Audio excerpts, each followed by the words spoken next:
अस्सलाम वालेकुम जी, कैसे हैं आप सब? उम्मीद करता हूँ खैरियत से होंगे। एक बहुत ही अफ़सोसनाक ख़बर के साथ मुझे ये अफ़सोसनाक किस्म की वीडियो बनानी पड़ रही है और मेरी ये दुआ है कि मेरे समेत तमाम पाकिस्तानियों की ये आखिरी वीडियो हो जो जिसमें इस तरह के वाक़े को रिपोर्ट किया जा रहा हो और आइंदा हमारे मुल्क में हमें इस तरह का दिल ख़राश और दिल को दहला देने वाला वाक़या सामना ना करना पड़े। मैं बात कर रहा हूँ इस रीसेंट अफ़सोसनाक वाक़ये की जो कि कराची में पेश आया, जहाँ पे एक छोटा-सा बच्चा जो कि ग़ालिबन 5-7 साल का था, अपनी माँ-बाप की आँखों के सामने एक खुले हुए गटर के ढक्कन के अंदर गिर जाता है और उस मासूम बच्चे की माँ की जो फ़रियाद है वो हम सब पाकिस्तानियों का दिल चीरने के लिए काफ़ी थी। अल्लाह की बात पे पहुंच जाएगा अल्लाह सही मैं बच जाऊंगी मैं बच 15 घंटों के बाद हमें उस बच्चे की लाश जो है वो देखने को मिलती है। बताया जाता है कि पुलिस ने या फिर रेस्क्यू ऑपरेशन वालों ने वो लाश बरामद की है। जबकि अभी रिसेंटली सोशल मीडिया पे कुछ ये भी खबरें चल रही हैं कि एक कचरा उठाने वाले बच्चे ने उस लड़के की लाश निकाली थी और उससे वो पुलिस ने छीन कर अपने खुद का क्रेडिट ले लिया। मगर भाई सैयद में मिला था। सर सैयद ला लेना है। सैयद में आगे हाँ। आगे लेने में बहुत बड़ा हुआ था ना, मैंने अंकल को उठा के दिया था। ये मशीनरी से नहीं निकला है। मशीनरी से नहीं,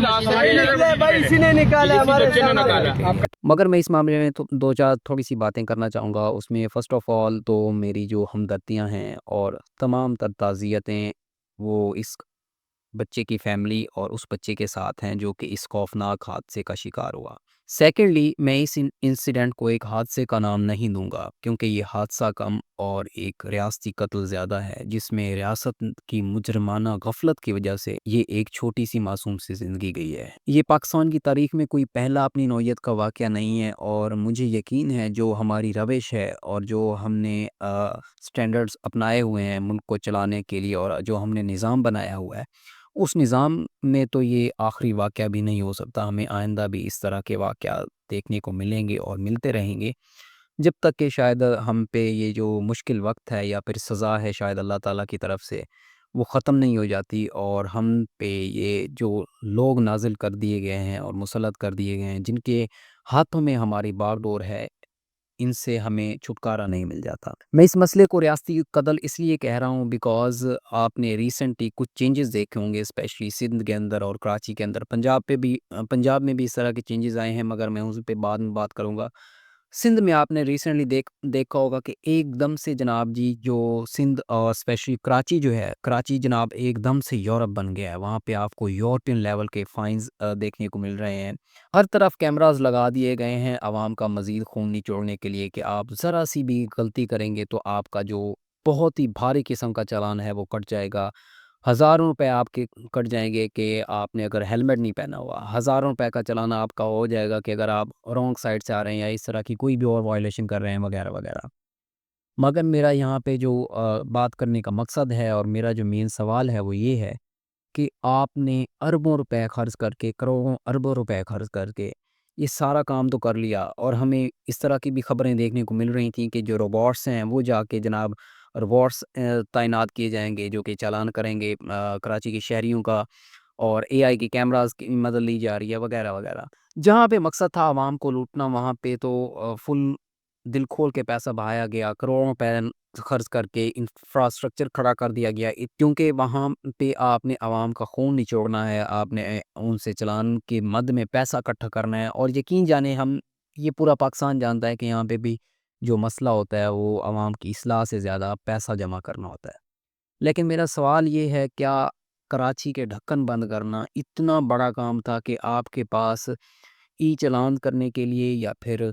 रोबोट्स तो ले सकते हैं आप चालान करने के लिए एआई कैमरास लगा सकते हैं मगर आप कराची के ढक्कन बंद नहीं कर सकते जहाँ पे बार बार हमें एक ही तरह के वाक़यात देखने को मिलते रहते हैं जहाँ पे कोई ना कोई बेचारा किस्मत का मारा बच्चा बूढ़ा जवान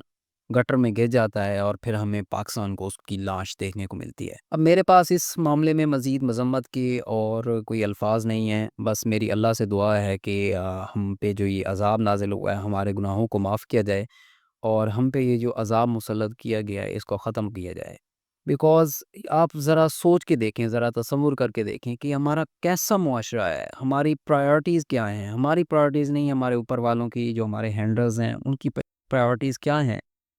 کہ آپ کو اگر جرمانہ کرنا ہے تو اس کے لیے وہ کیمراز لگا سکتے ہیں، اگر آپ کو چالان کرنا ہے تو اس کے لیے کیمرہ لگایا جا سکتا ہے، اگر آپ کو چالان کرنا ہے تو اس کے لیے رپورٹس بھی منگوائے جا سکتے ہیں، اور اس کے لیے اے آئی ٹیکنالوجی بھی کراچی کی سڑکوں پہ لائی جا سکتی ہے، وہاں پہ جہاں پہ سڑک کے یہاں پہ بس کھڈے ہیں،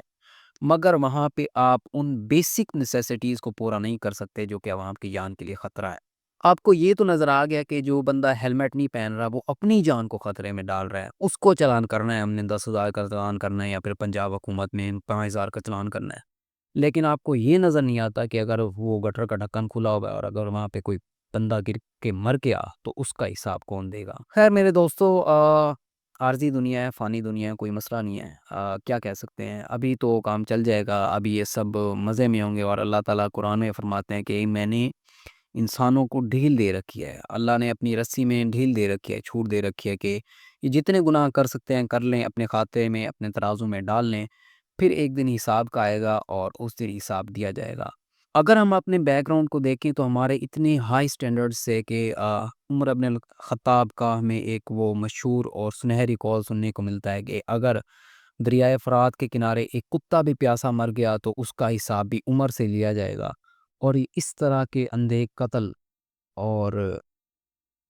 انسانی جانوں کا ضیاع یہ کس کھاتے میں ہوگا، اور کیا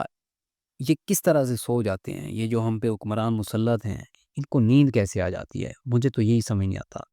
کیسے، مطلب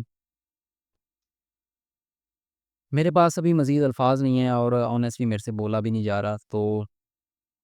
thanks for watching, see you in the next one.